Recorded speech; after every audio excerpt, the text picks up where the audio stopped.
আসসালামু আলাইকুম। ভিডিওটি শুধুমাত্র এডুকেশনাল পারপাসে তৈরি করা হইতেছে। কোনো রকমের ইল্লিগাল সাইটকে প্রমোট করা হইতেছে না।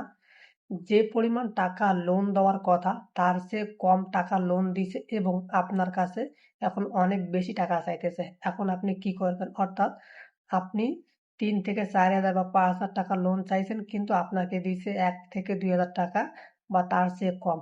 এখন আপনাকে বলতেছে ৫-৭ দিন বা ১০-১৫ দিনের মধ্যে আপনাকে ঠিক এই পরিমাণ টাকা পরিশোধ করতে হবে যে পরিমাণ টাকা দেওয়ার কথা ছিল।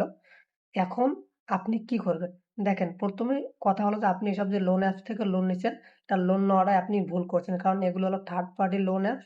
এখান থেকে অনেক সময় লোন দেয় আর বেশিরভাগ সময় কিন্তু লোন দেয় না। এখন যেহেতু আপনাকে লোন দিছে, লোন দেওয়ার পরে আপনার কাছে যদি অনেক বেশি টাকা চার্জ করে বা আপনাকে যদি বারবার ফোন দিয়ে ডিস্টার্ব করে বা বিভিন্ন রকম হুমকি দেয়, তাহলে অবশ্যই আপনি থানায় একটা জিডি করুন। কারণ আপনি কিন্তু যেকোনো সময় বিপদের মুখে পড়তে পারেন। যেহেতু আপনি তাদের এই অ্যাপসটা ইনস্টল করছেন, আপনি এনআইডি কার্ড দিয়ে সাবমিট করছেন বা যেই ফোন নাম্বার দিয়ে আপনি টাকা নিতেন সেই ফোন নাম্বারে কিন্তু সব ইনফরমেশন তারা চাইলে বাইর করতে পারবে। অথবা আপনার কন্টাক্ট নাম্বারও কিন্তু তাদের কাছে থাকতে পারে। তো আপনি বেশি ঝামেলা না করে হয়তোবা তাদের সঙ্গে কথাবার্তা বলে আপনি যদি যেভাবে হোক তাদের টাকাটা পরিশোধ করতে পারেন অথবা যদি অনেক বেশি সমস্যায় পড়েন তাহলে অবশ্যই আপনি থানায় একটা জিডি করে রাখেন। তাহলে দেখবেন যে ইনশাআল্লাহ আপনার সমস্যাটা অনেকটাই সমাধান হয়ে যাবে।